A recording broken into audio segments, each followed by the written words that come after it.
ለመጨረሻ ጊዜ ለፊታችሁ እንክብካቤ ያደረጋችሁት መቼ ነበር? ምናልባት ትላንት አሊያም ዛሬ ጠዋት ሊሆን ይችላል። እሺ፣ ለእጃችሁስ? አብዛኛውን ጊዜ ፊታችን ላይ ትኩረት ስናደርግ እድሜያችንን፣ ውበታችንንና ንጽህናችንን ቀድመው የሚናገሩ እጆቻችንን እንዘነጋቸዋለን። በቤት ውስጥ ስራ፣ በፀሐይ መቃጠልና በተለያዩ ሳሙናዎች ብዛት እጃችን ሊጠቁር ሊሻክርና ውበቱን ሊያጣ ይችላል። ነገር ግን ውበትሽን ለመጠበቅ የግድ ውድ የውበት ሳሎን መሄድ አሊያም ኬሚካሎችን መግዛት አያስፈልግሽም። ውበት የሚጀምረው ካለሽ ነገር ላይ ነው። ዛሬ በኩሽናሽ ውስጥ በሚገኙ ቀላልና ተፈጥሯዊ ነገሮች ብቻ የጠቆረ እጅን ፍክት የሚያደርጉ የሚያጠሩና እንደ ሕፃን ልጅ የሚያለሰልሱ 3 ተአምረኛ የቤት ውስጥ ማስኮችን ይዤ መጥቻለሁ። እነዚህ 3 ማስኮች ውስጥ አንዱ እንኳን በቤትሽ እንደማይታጣ እርግጠኛ ነኝ። ራስሽን ለመንከባከብ ዛሬውን ወስኝና ውህዶቹን አብረሽን ማዘጋጀት ጀምሪ። እስከ ቪዲዮ መጨረሻ አብራችሁን ቆዩ። ይህን ተአምረኛ ማስክ ለመስራት ምንም አይነት ውድ ኬሚካል አያስፈልገንም። በኩሽናችን ውስጥ ከሚገኙ 3 ግብአቶች ብቻ መጠቀም እንችላለን። ሎሚ፣ ስኳርና ማር። ሎሚ ተፈጥሯዊ የማጥራት ሂደት ወይም ብሊቺንግ ኃይል አለው። በዚህም ሳቢያ የጠቆረውን ቆዳ በፍጥነት ያነሳል። ስኳር ደግሞ የሞቱ የቆዳ ህዋሳትን ለማንሳት ይረዳል፣ እንዲሁም ቆዳችን እንዲለሰልስ ያደርጋል። ማር ደግሞ ለቆዳችን ጥልቅ እርጥበትን ይሰጠዋል፣ እንዳይደርቅና እንዳያረጅም ይከላከላል። አሁን ወደ አዘገጃጀቱ እንሄድ። በመጀመሪያ በአንድ ንጹህ ሳህን ላይ 2 የሾርባ ማንኪያ ስኳር እናደርጋለን። በመቀጠል 1 የሾርባ ማንኪያ ንጹህ ማር እንጨምራለን። በመጨረሻም ግማሽ የሎሚ ጭማቂ ጨምቀን እንጨምርበትና ሁሉንም በደንብ እናዋህደዋለን። አሁን ውህዱ ዝግጁ ሆኗል።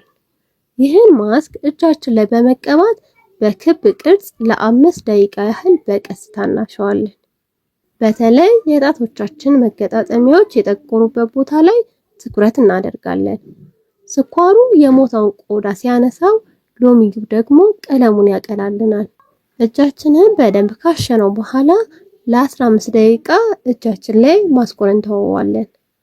ማሩ ቆዳችንን እያለሰለሰው ይቆያል ማለት ነው። አሁን 15 ደቂቃው ሞልቷል። ስለዚህ እጃችሁን ለብ ባለ ውሃ ታጠቡት። ልዩነቱን ማየት ትችላላችሁ። እጃችሁ በጣም ለስልሶና ብሩህ ሆኖ ታገኙታላችሁ። ይህንን ማስክ በሳምንት 2 ወይም 3 ጊዜ ብታደርጉት በአጭር ቀን ውስጥ አስገራሚ ለውጥ ታያላችሁ። ከታጠባችሁ በኋላ ግን የምትጠቀሙበትን የእጅ ክሬም መቀባት እንዳትረሱ። አሁን ደግሞ በተለይ ለስላሳ ቆዳ ላላቸው ወይም የሎሚ ቃጠሎ ለሚያሰጋቸውና ሴንሲቲቭ ቆዳ ላላቸው ሰዎች በጣም ተመራጭ የሆነውን ውህድ ላስተዋውቃችሁ። የእርጎና የእርድ ተአምረኛ ውህድ። ይህ ማስክ ለምን የተመረጠ ይመስላችኋል? እርጎ የሞቱ የቆዳ ህዋሳትን የሚያረግፍ ላክቲክ አሲድ አለው። ይህም ደግሞ ቆዳን የማቅላት ኃይል እንዲያገኝ ይረዳዋል። እርድ ደግሞ በውስጡ ባለው ኩርኩሚን የተነሳ ጠቆር ያሉ የቆዳ ክፍሎችን በፍጥነት ያጠራል። ይህንን ውህድ ለማዘጋጀት የሚያስፈልጉን ግብአቶች 2 የሾርባ ማንኪያ እርጎ፣ ግማሽ የሻይ ማንኪያ እርድ እንዲሁም ኦትሚል ወይም የገብስ ዱቄት ካለ 1 የሾርባ ማንኪያ እንጠቀማለን። ሁሉንም በደንብ አድርገን አዋህደን ጥቅጥቅ ያለ ቆንጆ ክሬም እናዘጋጃለን። ይህንን ያዘጋጀነውን ውህድ እጃችን ላይ ሙሉ ለሙሉ እንቀባዋለን። የገብስ ዱቄቱ የደረቀውን ቆዳ ቀስ በቀስ እንዲላጥ ስለሚረዳው ለ2 ደቂቃ ያህል ቀስ እያልን እጃችንን እናሸዋለን። ከዚያም ማስኩ ሙሉ ለሙሉ እስኪደርቅ ለ20 ደቂቃ እንተወዋለን። በዚህም ጊዜ እርጎና እርዱ የጠቆረውን የቆዳ ቀለም እያጠሩት ይቆያሉ። ከ20 ደቂቃ በኋላ ግን በቀዝቃዛ ውሃ ታጥበን የምንጠቀመው ክሬም ወይም ቫዝሊን እንጠቀማለን። ይህንን በሳምንት 3 ጊዜ ብናደርገው እጃችን ልስልስና ፍክት ያለ ይሆናል። አሁን ደግሞ ወደ 3ኛውና የመጨረሻው አስገራሚ አማራጭ እንሂድ።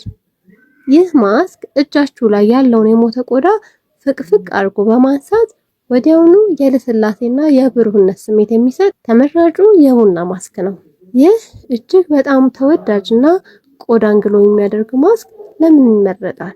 ቡና በውስጡ ባለው ካፌን አማካኝነት የደም ዝውውርን ያፋጥናል። ይህም የጠቆረ ቆዳን ያበራል። በዚህም ሳቢያ ጠንካራና ተፈጥሯዊ ስክራብ እንደሆነ ይታመናል።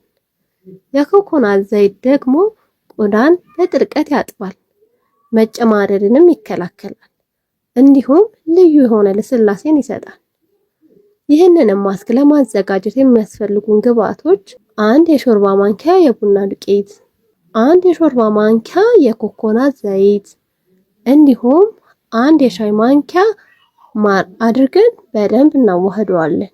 ይህንን የቡና ውህድ እጃችን ላይ በመቀባት ለ3 ደቂቃ ያህል ሰርኩላር በሆነ መንገድ ወይም በክብ ቅርጽ እጃችንን እናሸዋለን። ቡናው በጣም ምርጥ ስክራብ ስለሆነ የሻከረውንና የጠቆረውን ቆዳ በጥራት ያነሰዋል።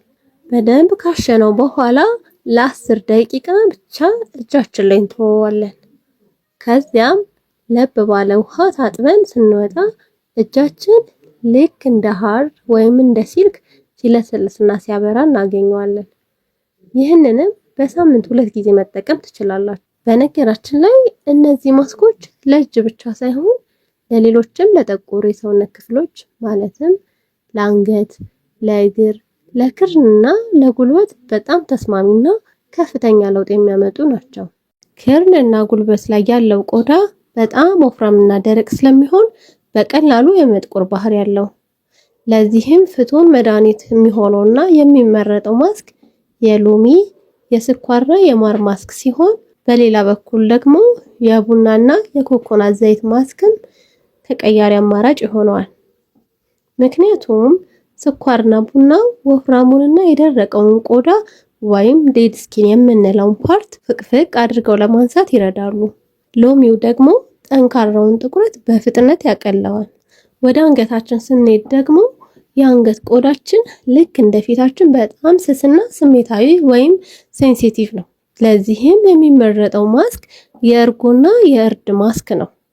ምክንያቱም ይህ ማስክ በጣም ለስላሳ ስለሆነ ስስ በሆነው የአንገት ቆዳ ላይ ምንም አይነት ማቃጠል ወይም መቅላትን አያመጣም።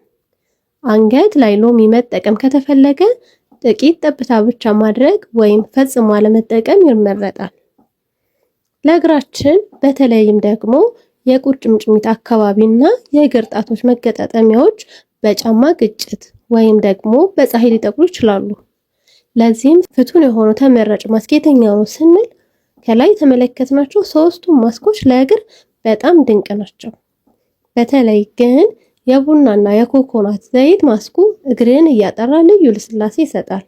እንግዲህ ይህ ማለት በአንድ ድንጋይ 2 ወፍ እንደማለት ነው። በአንድ ውህድ መላስ የሰውነታችሁን ውበት መጠበቅ ትችላላችሁ። የእያንዳንዳችን የቆዳ አይነት የተለያየ ስለሆነ ከእነዚህ 3 አማራጮች ውስጥ ለእናንተ የሚስማማውንና በቤታችሁ በቀላሉ የምታገኙትን መርጣችሁ በሳምንት 2 ጊዜ ወይም 3 ጊዜ ተጠቀሙበት። ለውጡን ስታዩ ትገረማላችሁ። እንግዲህ ራሳችሁን ለመንከባከብ ጊዜ አታባክኑ። እናንተ ውቦች ናችሁ። ውበታችሁን ደግሞ ጠብቁት። ይህ ቪዲዮ ለእናንተ ጠቃሚ ሆኖ ካገኛችሁት አሁኑኑ ላይክ በማድረግ ድጋፋችሁን አሳዩን። በቤታችሁ ሞክራችሁ ያገኛችሁትን ለውጥ ደግሞ በኮሜንት እንድታጋሩኝ በጉጉት እጠብቃለሁ። ለማራኪ ሴት ቻናል አዲስ ከሆናችሁ ደግሞ ሰብስክራይብ እያደረጋችሁ የቤተሰብ አባል መሆን ትችላላችሁ። በሚቀጥለው ቪዲዮ በሌላ ርዕስ እስከምንገናኝ ለራሳችሁ ክብርና ፍቅር እየሰጣችሁ ቆዩን። ሰላም ሁኑ።